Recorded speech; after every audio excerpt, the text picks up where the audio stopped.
ang bagong James Santos' Channel.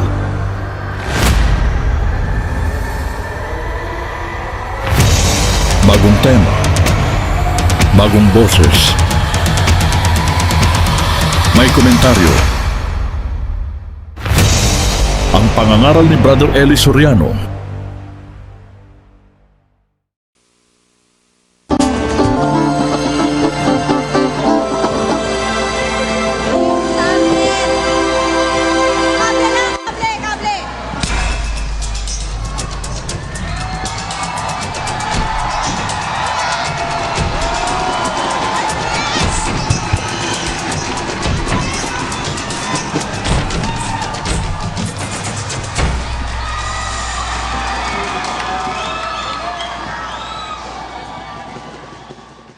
Ang mapapanood ninyo ay ang Itanong Mo Kay Soriano, Biblia ang sasagot. At ginagawa natin ito sa pamamagitan ng fair use at bibigyan natin ng komento pagkatapos ng video. Tatanong ko lang po kung ano bang ibig sabihin ng karunungan, biblically speaking or as a general meaning. Sinabing karunungan sa Biblia, wisdom. Wisdom, ano? Iisa lang naman yung wisdom na sinasabi sa Biblia. Isa lang yun. Wisdom of God. Yun lang naman ang sentro ng Biblia. Yung karunungan na yun, nandoon na even before the foundation of the world. Yung karunungan na yun, siya ang nagsusugo ng mga apostol at mga mangaral ng Diyos, yung karunungan.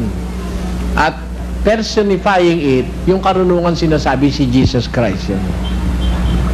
Ngayon po nabanggit niyo na lahat ng karunungan nasa Biblia. Maaari po bang para maunawaan ko,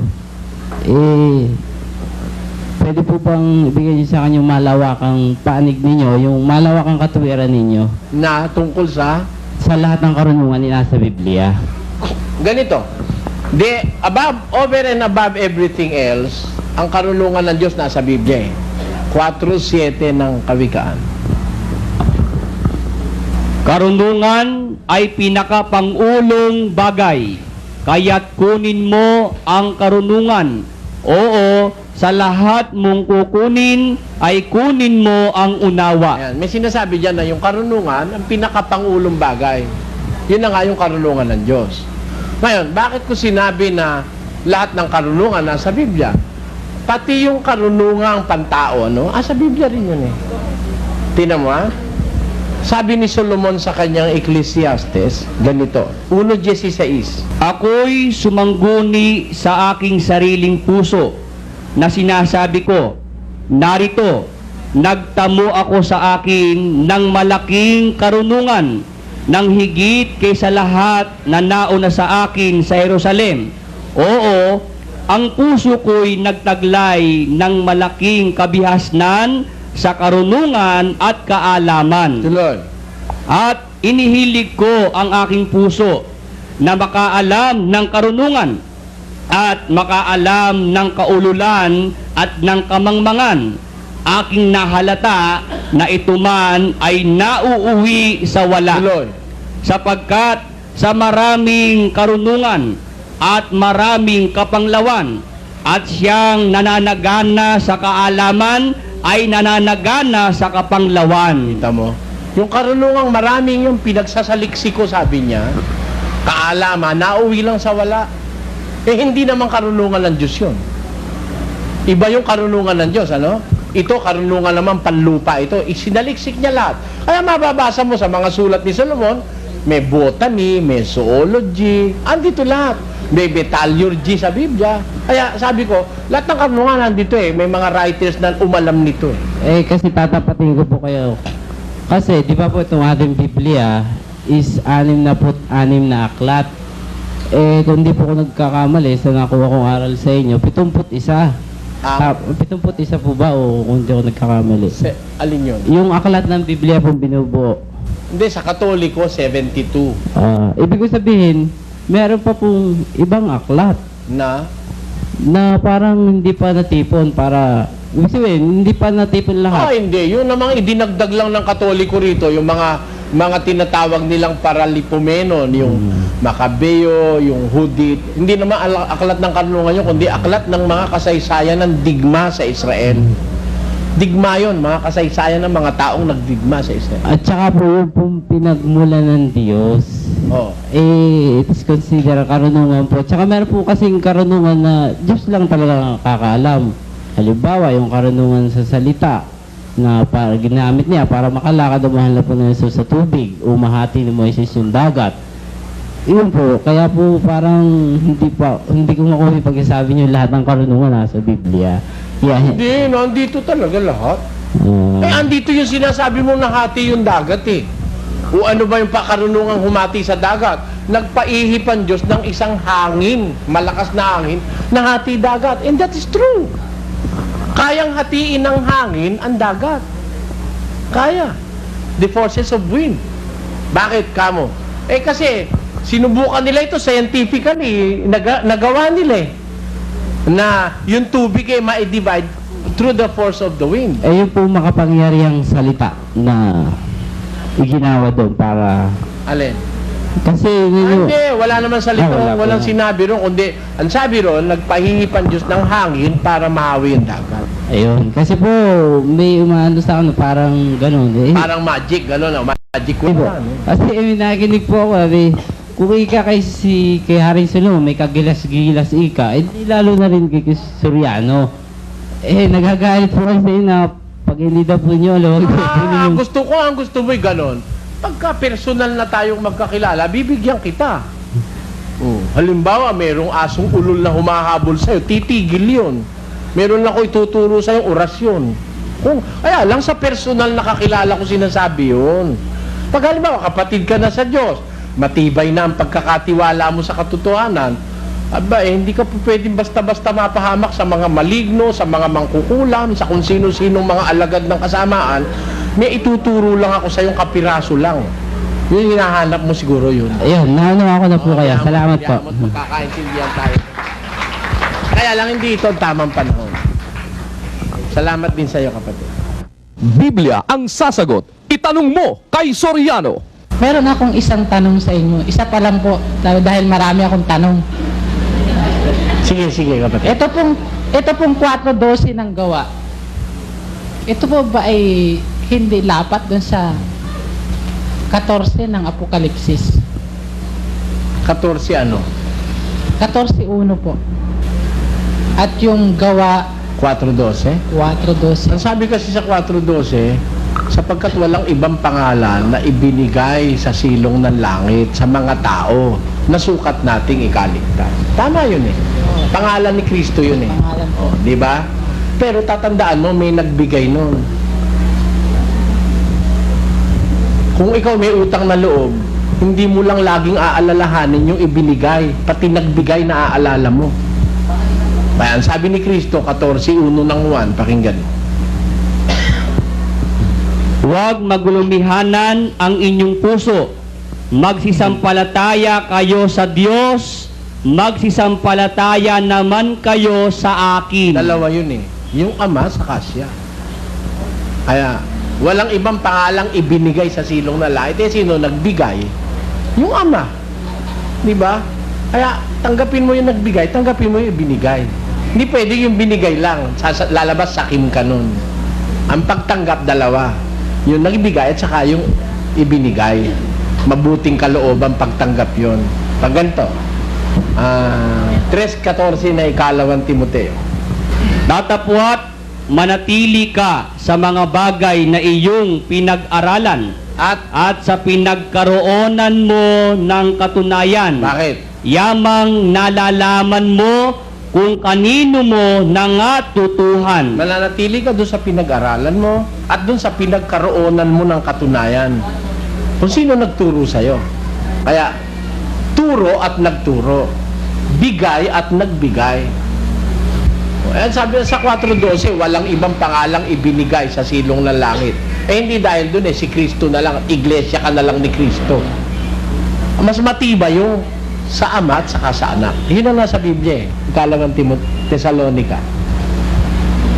Si Pablo at si Silvano at si Timoteo sa iglesia ng mga taga-Tesalonika Kanino? na nasa Diyos na ating Ama at sa Panginoong Heso Kristo. Oh, mag-ama yun, dalawa yun eh. Sa uno-uno ng una. Si Pablo at si Silvano at si Timoteo sa iglesia ng mga taga-Tesalonika sa Diyos Ama at sa Panginoong Heso Kristo. Dalawa rin. Kaya pagdating sa Apokalipsis 14, may pangalan niya, may pangalan ng kanyang ama na nakasulat sa kanilang mga noo. O, di ba? Dalawa yun. Hindi pwedeng wala yung isa. 34. Pakinggan mo. Sino ang sumampa sa langit at bumaba? Sino ang pumisa ng hangin sa kanyang mga dakot? Sinong nagtali ng tubig sa kanyang kasuutan?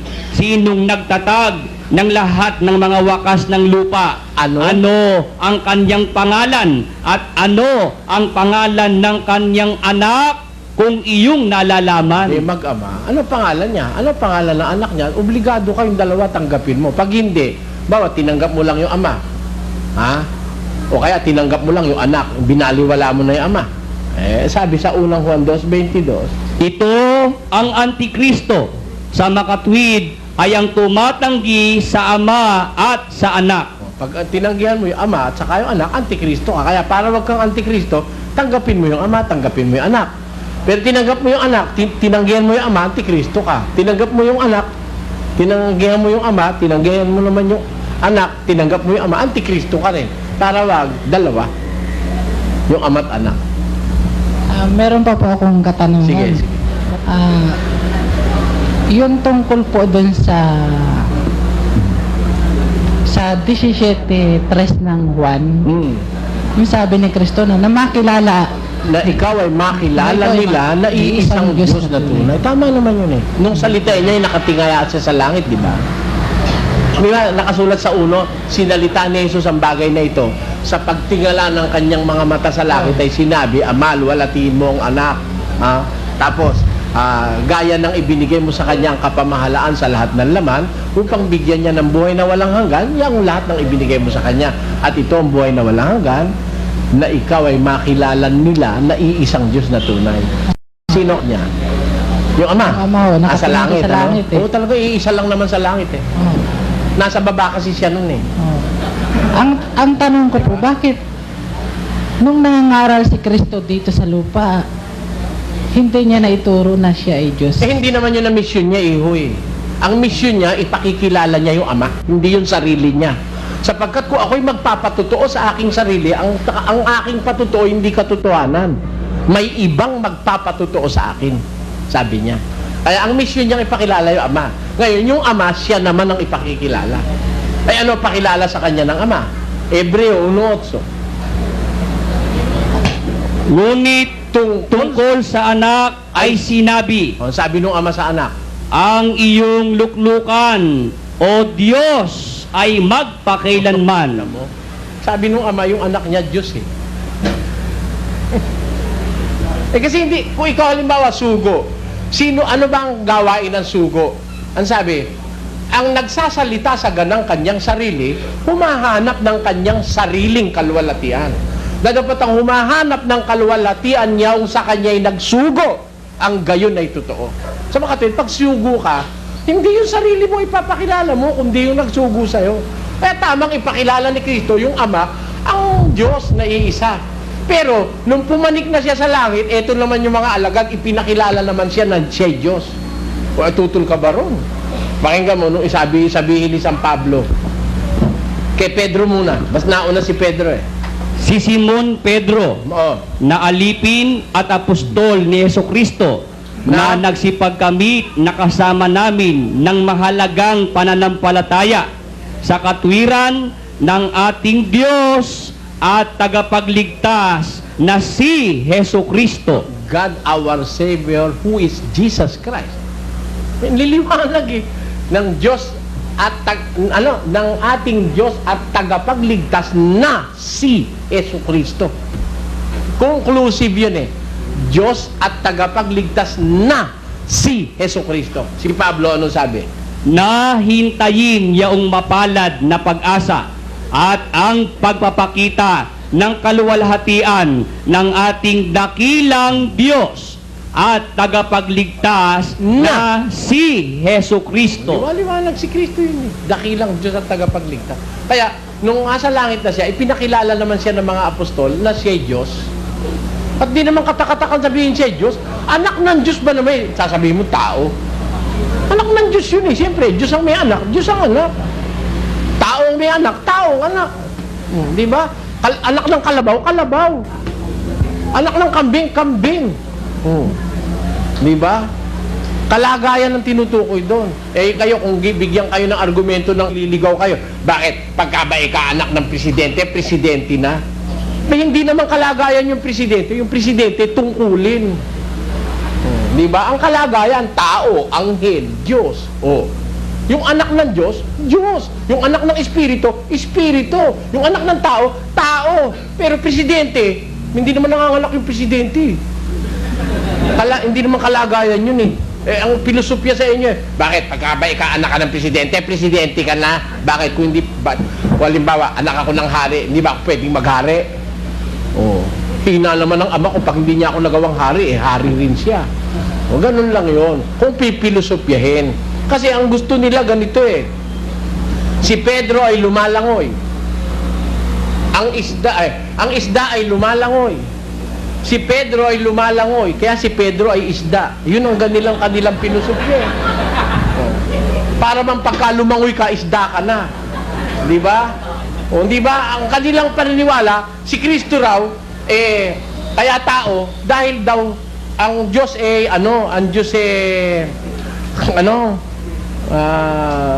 iisa lang daw ang Diyos. Ang Ama lang. At yung Diyos na yun, Espiritu.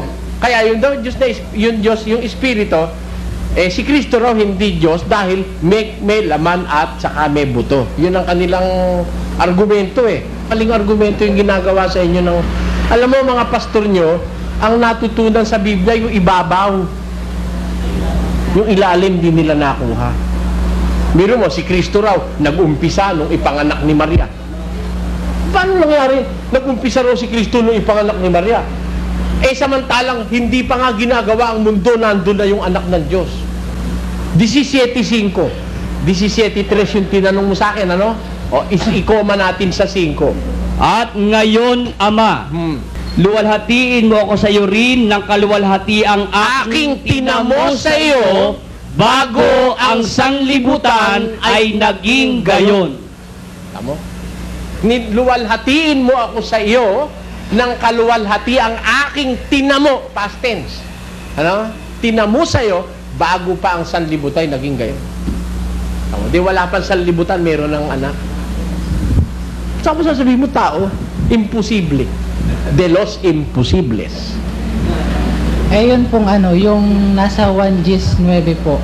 19? Yung Ang sabi ni pagpasok Kristo, po kayo. ako ang pintuan ng mga tupa. Ang sino man pumasok sa akin, ay siya'y maliligtas. At papasok at lalabas at makakasumpong ng pastulan. Ano papasok saan? Kay Kristo. Kay Galdagad papasok ka kay Kristo. Kayo naman, ano kasi Kristo? Pintuan. Papasok ka kay Kristo. Papasok ang ano? Anong papasok na ano? Ganun sila kung bumali. Papasok ang ano kay Kristo. Si Kristo ang pintuan. Papasok ang ano? Sasagot. Papasok ang sangkap ng katawan.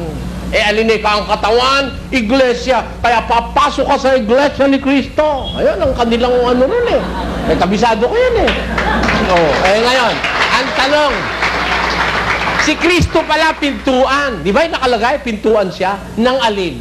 Ng mga tupa. Papasok ang ano? Hindi papasok ang tupa. Pintuan ng tupa, ano papasok? Pag alaman naman pintuan ng tupa, pasok mo yung troso. Siyempre, ang pintuan ng tupa, papasok mo tupa. Sino yung tupa? At bakit papasukan si Kristo? Si Kristo kasi pintuan. Di ba? Yung kahulugan ng pintuan, pasukan. Pagka papasok ka sa pintuan, asan ang pintuan? Asan? Pagka pintuan, may bahay. Tama? Pag may pintuan, may bahay. Walang pintuan, walang bahay. Pag may pintuan, may kalooban yon, di ba? Yung pintuan ng lubaw. Sa Pampanga may tinatawag Pasbulnin Lubao eh.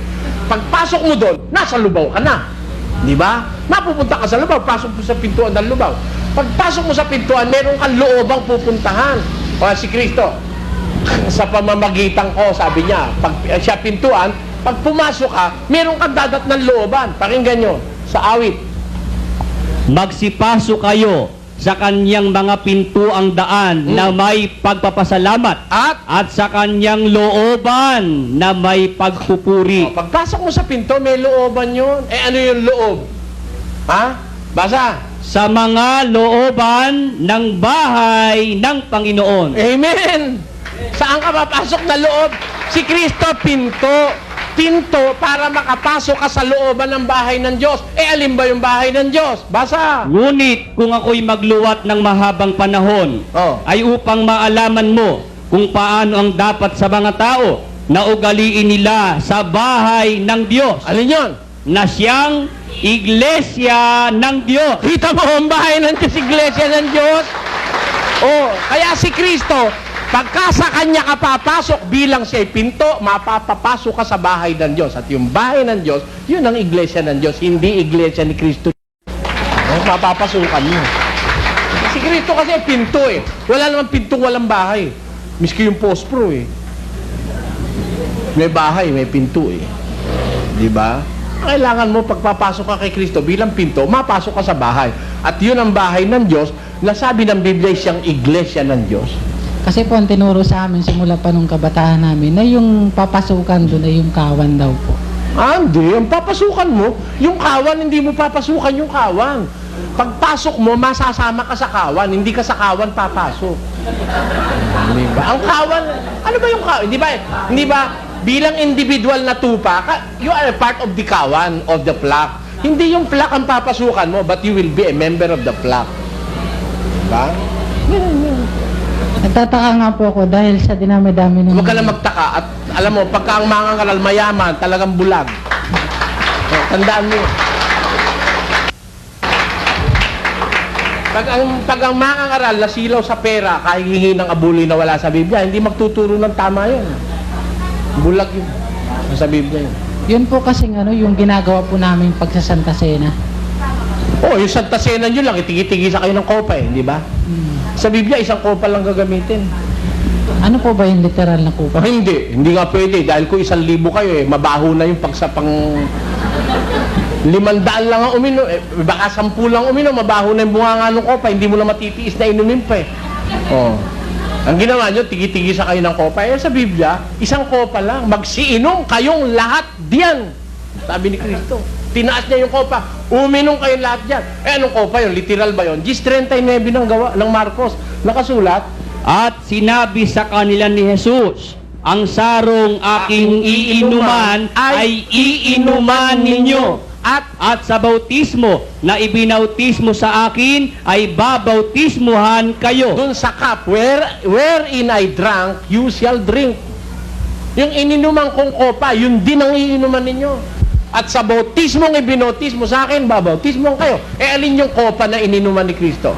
Sabi niya sa Ama, Ama, kung mangyayari sana'y malayo sa akin ang sarong ito. Kaya lang, mangyari ang kalooban mo, wag ang kalooban ko. Anong saro yun na gusto niyang malayo sana? Yung paghihirap niya. Yung pagsubok na dadating sa kanya, yung mga kung ano-anong panglilibak. Pero mangyari ka ang kalooban mo. Pumayag ang Diyos na yung saro na yun ay mainuman niya. Kaya ang saro ng pagpapala na ating pinagpapala, hindi baga ang pakikipagkaisa sa dugo ni Kristo, sabi ni Pablo. Yung sacrifices yun, ang larawan ng sacrifices yung saro. Kaya lahat ng Kristiyano, iinom dun sa sacrifices na yun. Kung Kristiyano ka rin, dadanasin mo rin ang sacrifices ni Kristo. Uusigin ka rin, mumurahin ka rin ng walang hindi totoo. Ayun. Hindi ibig sabihin sa kopang ganito. Kasi asa na ngayon yung kopa ni Kristo, sino makakahanap? Bibigyan ko ng pera. Wala na yun eh. Doon siya nagpapainom eh. Kaya hindi rin literal. Sabi ni Kristo sa 63:1, pakinggan mo. Ang Espiritu nga ang bumubuhay. Sa laman ay walang anumang pinakikinabang. Ang mga salitang sinalita ko sa inyo ay pawang Espiritu at pawang buhay. Spiritual ang salita niya. inom kayo sa sarong ito, spiritual yun. Hindi mo naman pwede kasing inuman yun literally. At saka yung tinapay, isa lang, hinati-hati. O, kumasya, 12, isang tinapay. We are partakers of one bread. Eh, pag halimbawa, 1,000,000 na nagkakatipon, paano mo pagkakasyahin yung isang tinapay? Sinong panadirya ang gagawa noon na yung isang tinapay mahahati-hati mo sa 1,000,000 tao? At sino naman ang orsobispong bubuhat nung laki na yun, ha? Hindi po eh, isang tinapay lang ang sabi. Kaya, hindi literal yun. Itanong mo kay Soriano. Isa ho ako sa nagiging tagahanga nyo. Dahil sa dinami-dami ng pinasok kong mga reliyon sa buong mundo, sa Pilipinas lang. Halos naman lahat ng reliyon sa buong mundo nasa Pilipinas eh. Tama po yun. At ang pinakahuli ko pong nilabasan ay ang Seventh-day Adventist. Catholic po ako na pinanganak na hindi ko alam na Catholic pala ako. Sa Kristano. At wala akong natagpuang malalim ang paliwanag tungkol sa tunay na katotohanan sa patungo ron sa buhay na walang hanggan. Ang nais ko lang po itanong marami sana. 100 mahigit. Nag-request na po ako ron kung mare, may singit man na ako kasi first time akong nakita ako kayo. At Sige po. ang tingin ko po sa inyo hulog kayo ng langit. Hindi naman oh. Alam nyo ang hulog ng langit, pagka sinabi kasing hulog ng langit, galing talaga sa langit, di ba? Pakinggan nyo ang hulog ng langit, 17 ng Ebre.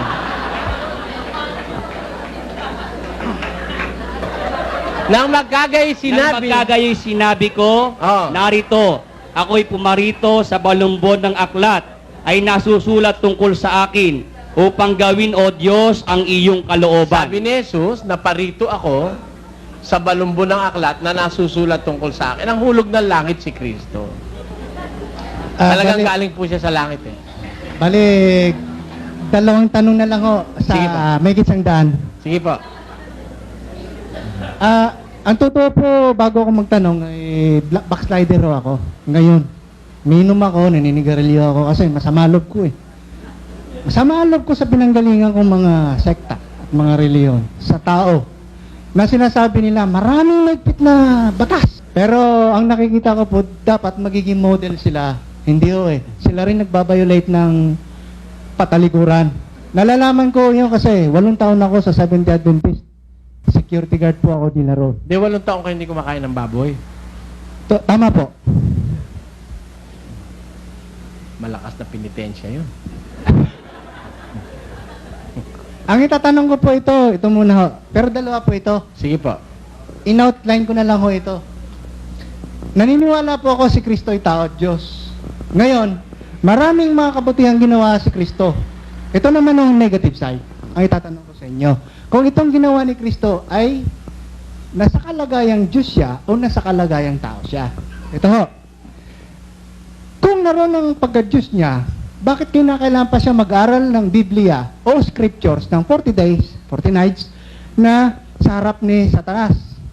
Pangalawa, kung naroon ang Diyos sa kanyang pagkatao, bakit ginawa yung 12 tapayan ng alak na galing sa tubig na tuloy, na-encourage, manginginom tuloy ang mga tao roon dahil naghanap ng masarap na alak? Para bang naloko ng Panginoong Hesus ang tao. Mawalang galang na po sa Panginoon natin, ano. Bali, parang negative lang ang bagay nito, pero hindi ko sinasadya ito. Nababasa ito eh. Pangatlo, si Jesus nakipag-inuman ng alak. Dahil traditional naman talaga nung panahon ni Abraham, katakot na alak. Kahit sa mga parabola, alak dito, alak doon, lasingan dito, lasingan, alak. Kahit panahon ni Kristo, gumawa rin ng alak. Ngayon, ito po. Hindi, baka makalimutan yung punta na sagutin na natin. Hindi, kwan lang ho ito. Bali, pahaging lang. Sige. Ito, yung nanay niya, hinanap siya. Binastos niya yung nanay niya, kapatid niya. Nasaan daw yung si Kristo? Ang turo niya, ito ang aking ina, ito ang aking mga kapatid. Di para bang binastos niya ito sa harapan ng disipulo. Sunod ito. Nagwala si Kristo sa templo. Hindi ito bahay ng pagbibentahan ng kung ano-ano, kundi house of prayer ito. Nag-amok, binalibag ang lahat ng mga misa. Eh di, hindi ba pwedeng sa democratic na pamamaraan lang kausapin yung mga elders o mga paresyo saduces? Ngayon, sunod ito. Kung nasa Diyos ang kalagayan niya, bakit di niya alam na hinawakan siya ng isang babae? Who touched me? Alam niyo po yon. Ba't di niya alam? Nalaman niya na lang later on. Masyado eh. Ito na, Hindi, sumagot malapit na. tayo. Hindi, sabi mo kasi kanina kasi dalawa lang eh. Eh, Hindi. marami na yung makakalimutan na ng tao Hindi. yun. Ano? Hindi. Kahit na Ang hindi mo maiiwan kasi sa isip ng tao niyan, pagdudude. Kaya gusto ko, sagutin na natin as kung pagkasabi mo, sagutin natin. Ako lang ito, bale, kahit na hindi nasagutin to lahat, ang tinatanong ko lang, Hindi. Alam mo, hindi ako papayag, magkahiwa-hiwalay tayo, na may maiiwang bitin sa isip ng tao, especially pag ang karangalan ni Kristo ang nakasalalay. Hindi ako papayag nun. Kaya ipagpaumanhin mo sa akin, tinan mo may humipo. Ano? Sino ang humipo sa akin? Sabi mo, hindi niya alam. Alam niya nga eh. later on nalaman niya. Hindi, alam niya. Alam Pero, niyang may humipo. Sino ang humipo sa akin, sabi niya. Hindi naman ang ibig sabihin kung sinabi ko sino humipo sa akin, hindi ko na alam. Ano? Parang sabi ng Diyos, Adan, nasan ka? Ibig sabihin, hindi alam ng Diyos kung asan si Adan, nakatago sa pagitan ng mga kahoy. Alam mo, nag-i-encourage lang ang Diyos na mag-volunteer ka ng katapatan. Ayun. Nag-i-encourage ang Diyos. Pag nagtatanong ang Diyos, He's not asking because He is innocent of what had happened or transpired. Kundi, kaya siya nagtatanong, pinaaamin niya yung gustong umamin at magtapat. Sino humipo sa akin? Hindi ibig sabihin, hindi alam ni Kristo kung sino humipo sa kanya. Ang totoo nga yung kabila ng langit at lupa, alam niya kung ano nangyayari. Yung pa naman nanghipo sa kanya, hindi niya alam. Yung ba namang, kay layo-layo alam na yung pa naman hinipo na siya, hindi pa alam. Naghihingi lang siya ng volunteer answer na, sino humipo sa akin? May naramdaman akong bisang nawala sa akin, sabi niya. Hininga niya lang ng maging volunteer. Tapos, yung sinabi mo, nakipag-inuman siya. Walang talata nun. Walang talata na si Kristo nakipag-inuman. Paratang ng mga Hudyo yon na siya raw ay mahilig uminom at basahin natin. Pakinggan niyo, Naparito ang anak ng tao na kumakain at umiinom na sinasabi nila, narito ang isang matakaw na tao at isang manginginom ng alak. Kita mo? Sabi nila yon nung mga kaaway niya. Pero ang sabi niya, naparito ang anak ng tao, kumakain at umiinom. Ano iniinom? Natural tubig. Siyempre, pag kumakain ka, sino naman ang kumakain ng iniinom ay alak? Pag alak, namumulutan lang, hindi kumakain. Pero pag kumakain ka, ang kasunod ng tubig. Sabi ng mga taong naninira sa kanya, ito ikaw, manginginom. Lasenggo, ibig sabihin. Tanong ko, si Kristo ba umiinom ng alak na nakakalaseng? Umiinom ba siya ng alak na nakakalaseng? Masama, madidispresyo naman yung kinikilala kong Panginoon. Hindi ako papayag nun. Pakinggan niyo. Sapagkat Siya'y siya magiging dakila sa paningin ng Panginoon at hindi siya iinom ng alak ni ng matapang na inumin. Tenyo, si San Juan, ang sabi sa hula, magiging dakila siya sa paningin ng Panginoon at hindi siya iinom ng alak ni ng matapang na inumin. Si San Juan, sino bang mas dakila? Si Juan o si Kristo? Mas dakila si Kristo. Kung si Juan, para maging dakila, hindi iinom ng alak, si Kristo hindi uminom ng alak. Saan ka makakabasa si Kristo? Uminom ng alak na nakakalasing. Ngayon, dalawang klase po ang alak. Isang bagong alak na hindi nakakalasing at isang lumang alak na fermented liquor. Fermented because it had undergone the process of fermentation. And fermentation is a process of decay. At kung yun process of decay, ang tawag doon, intoxicating liquor. Nakakalason. Yun ang nakakalasing.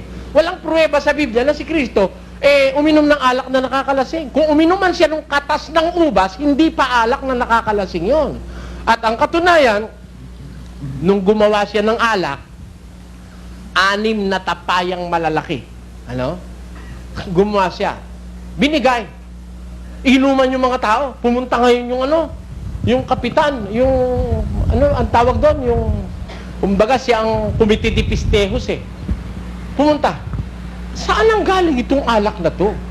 Ang lahat ng ibang mga tao, kung maghanda, inuuna muna yung masarap na alak. At pagka ang tao'y nakainom na't lasing na, saka isusunod yung masamang alak. Pero ito ikang alak na to, hanggang ngayon masarap ang alak mo. Lasing ba? Hindi lasing. Nadidifferentiate niya na mas masarap tong alak na huli. Hindi lasing. Therefore, yung ipinainom ni Kristong alak na ginawa niya, hindi nakakalasing. Lasang alak, pero hindi totoong alak dahil galing sa tubig Hindi nakakalasing. Ang katunayan, hindi nalasing Alam niyang i-differentiate. Ikaw nga lasingin ko kung alam mo pa yung paglasing ka na. Hindi na. Ito alam i-differentiate. Itong alak mo hanggang ngayon masarap, maganda, mabuting alak. Hindi nakakalasing. Ang katunayan, bawal ni Kristo na uminom ng alak na nakakalasing ang kanyang mga lingkod. 23. Pakinggan niyo sa Kawikaan. Huwag kang tumingin sa alak pagka mapula. Pagka nagbibigay ng kanyang kulay sa saro. pag mapula alak at saka nagbibigay ng kulay sa saro, ibig sabihin matandang alak na to. Anong sabi? Sa huli ay kumakagat ito na parang ahas at tumutukang parang ulupong. Bawal ng Diyos Paano mo sasabihin siya lasenggot konsentidor at gumagawa ng alak nakakalasing? Doon, hindi pwede yun. Yung una niya sinabi, Yung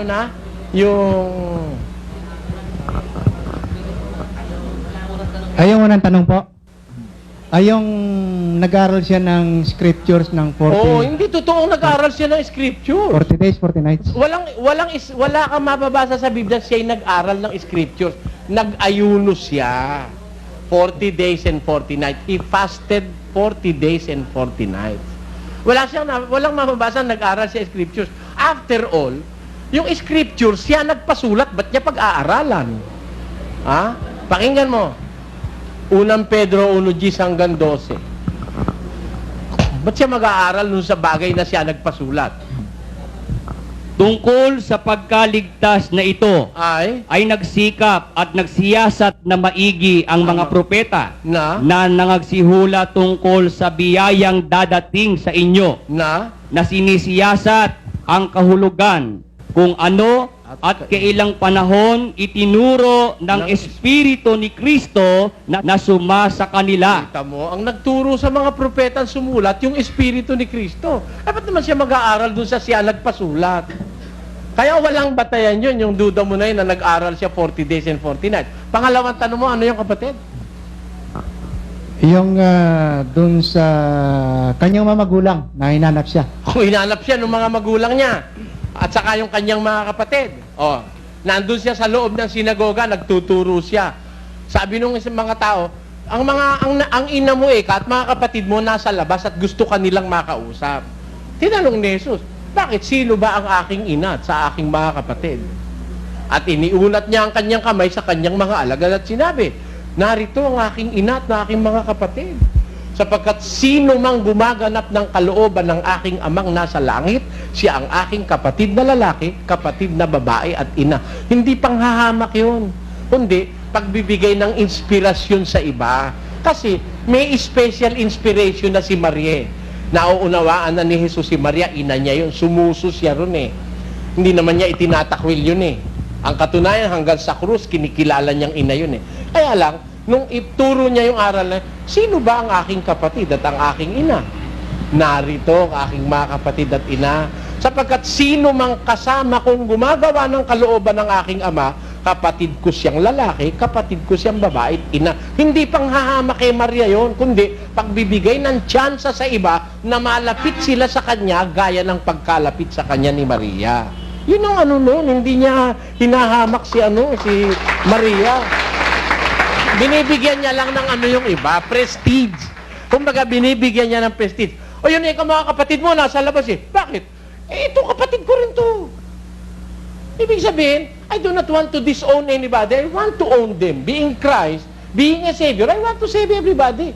Kaya, it is not because I own this, I disown others. No. Hindi na ibig sabihin nun. Pinalalawak ko lang ang kapangyarihan ng aking pagliligtas sa sinabi ko na yon. Minsan pinagkakamalian si Kristo, wala tayong magagawa, talagang ganon. Nakasulat kasi sa Biblia yon. Pwede itugtong ko na lang ho ito. Sige. Yung mga sabi nila nagnakaw si Kristo ng pagkain nung nagutom sila sa loob ng maisan pero hindi mais yun.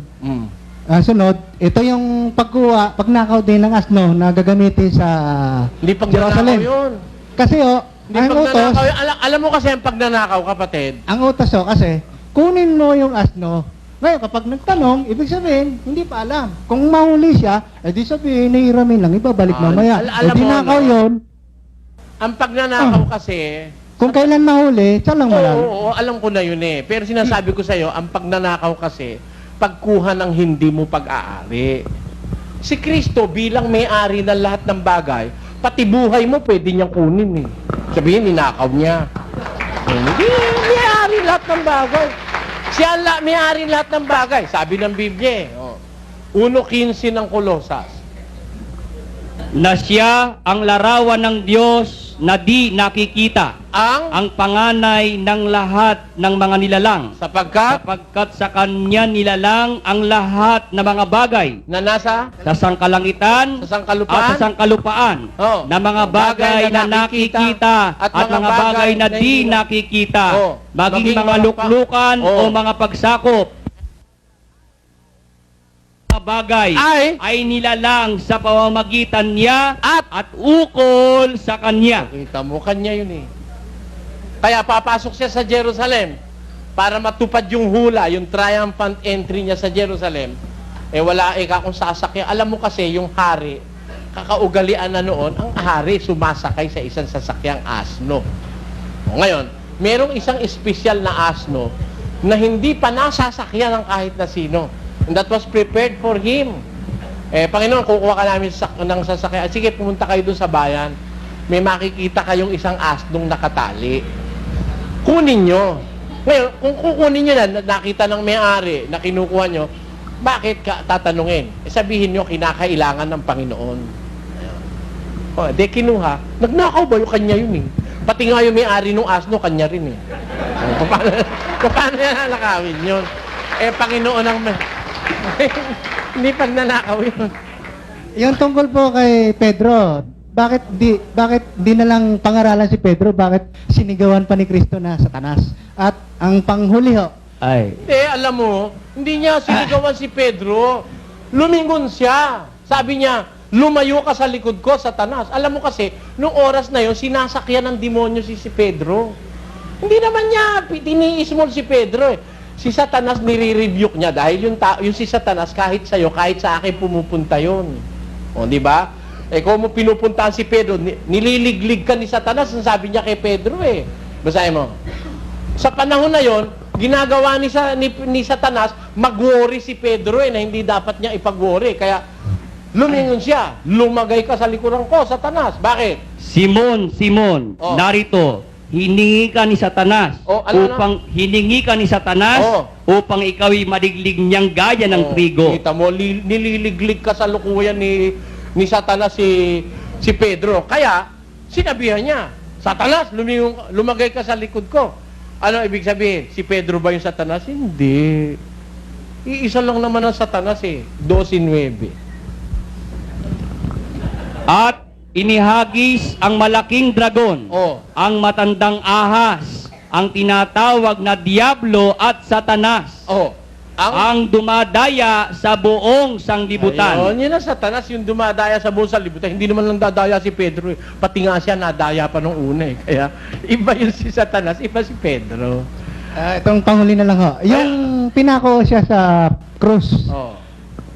Si Kristo sinisi yung Ama. Bakit mo ako pinabayaan? Nangangahulugan ba na? Hindi pagsisi yun. Wala silang pag-uusap na dalawa at nag-aaway silang dalawa. Hindi. Ba't niya sisisihin ng Ama? Ganito yun, kapatid, ano? Ganito yun. Nung siya'y nakapako sa krus, nung oras nakapako siya, mamamatay na siya. Hindi na siya yun.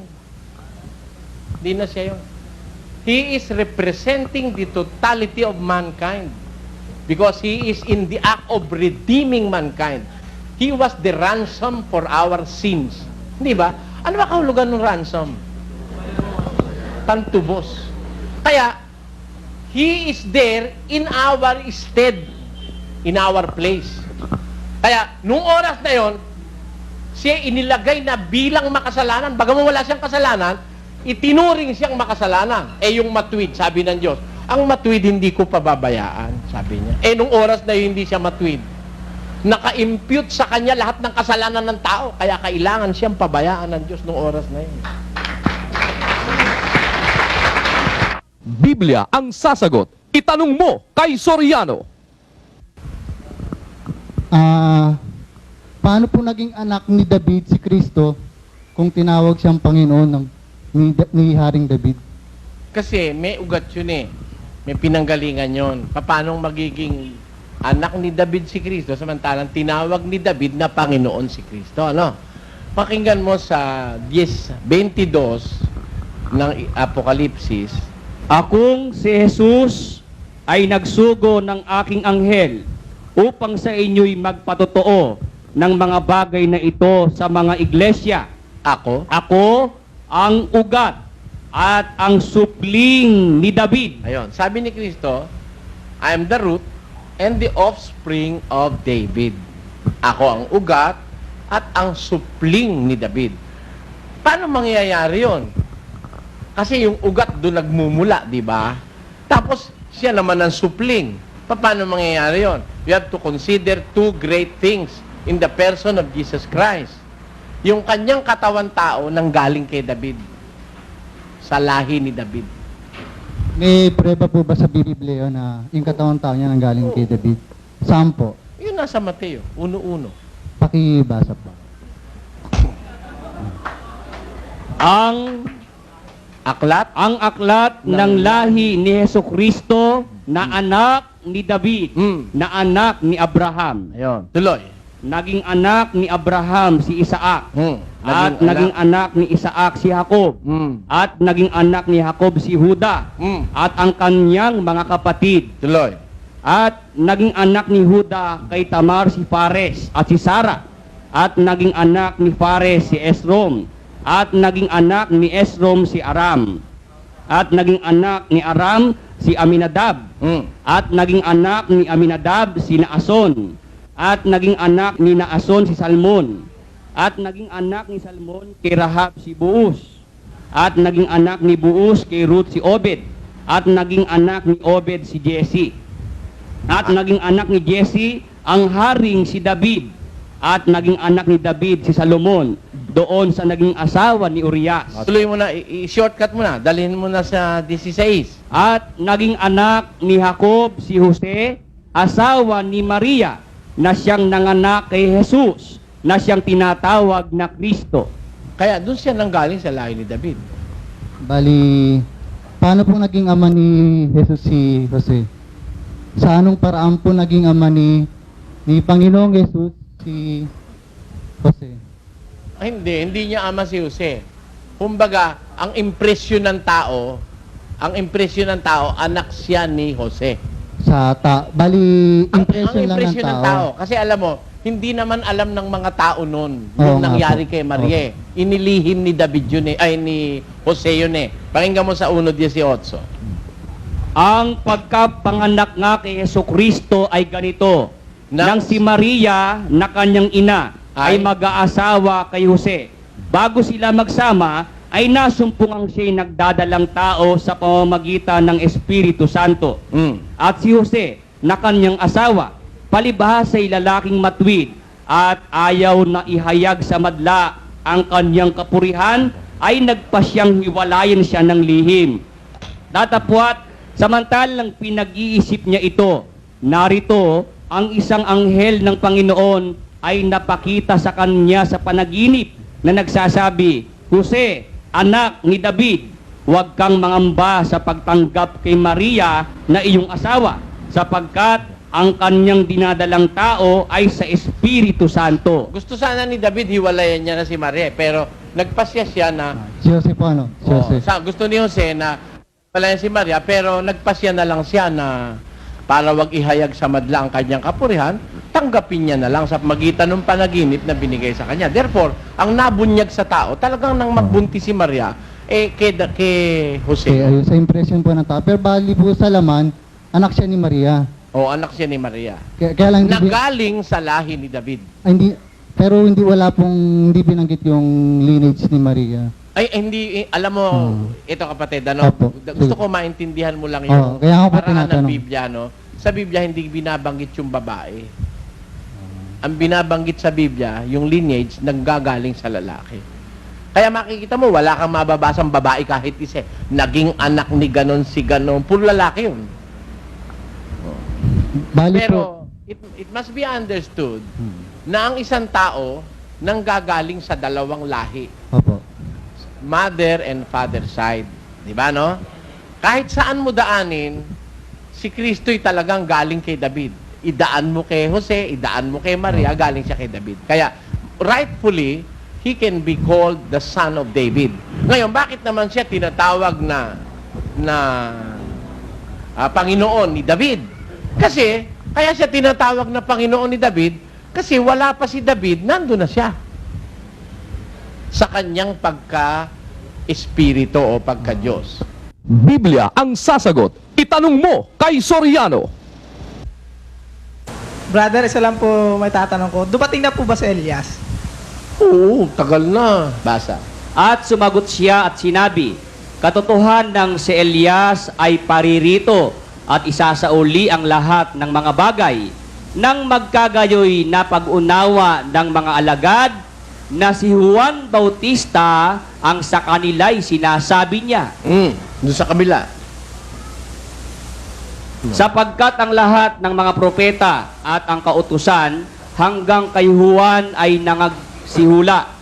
At kung ibig ninyong tanggapin, ay siya'y si Elias na paririto. Kita mo, si Juan Bautista yon, siya yung Elias na paririto. Kaya matagal na naparito na. Si Juan Bautista po yan. Biblia ang sasagot. Itanong mo kay Soriano. Ang itatanong ko po di ba po kaya sinugo si Kristo para iligtas ang mga tao? Ba't no yung ipapako siya sa krus? Ba't yung mga tao ang nagano sa kanya, yung nagparusa? Bakit siya pinarusahan? Dapat sana ililigtas niya tapos siya pa pinarusahan. Ano? 3:19 ng Juan. At ito ang kahatulan na naparito ang ilaw sa sanglibutan. Tignan mo mga kapatid, si Kristo yung ilaw ano? Ito ay ang kahatulan na parito ilaw sa sanlibutan. Ngunit, At inibig pa ng mga tao ang kadiliman kaysa ilaw, sapagkat masasama ang kanilang mga gawa. alam mo yung mga nagparusa kay Kristo, yun ang mga taong masasama Naparito ilaw, pero gusto pa ng mga tao yung kadiliman kaysa ilaw dahil masasama ang kanilang gawa. Yun ang mga masasamang tao nung panahon na yun. Kaya ayaw nila kay Kristo Maraming salamat po.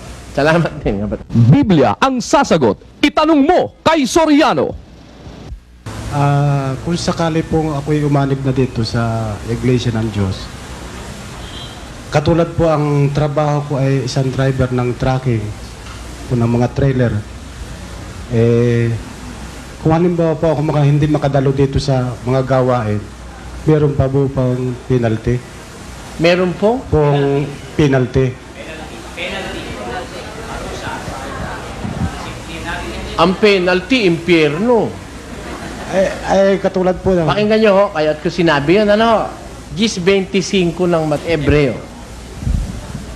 Na huwag nating pabayaan ang ating pagkakatipon na gaya ng ugali ng iba, kundi mangag-aralan sa isa't isa, at lalo na kung inyong namamalas na nalalapit na ang araw, sapagkat kung ating sinasadya ang pagkakasala, pagkatapos na ating matanggap ang pagkakilala sa katotohanan, ay wala ng haing natitira pa tungkol sa mga kasalanan, kundi isang kakilakilabot na paghihintay sa paghuhukom at isang kabangisan ng apoy na lalamon sa mga kaaway. Mahalagang doktrina po yung fellowshipping pagkakatipo ng mga Kristiyano. Kasi andun po yung pagtuturo ng aral eh.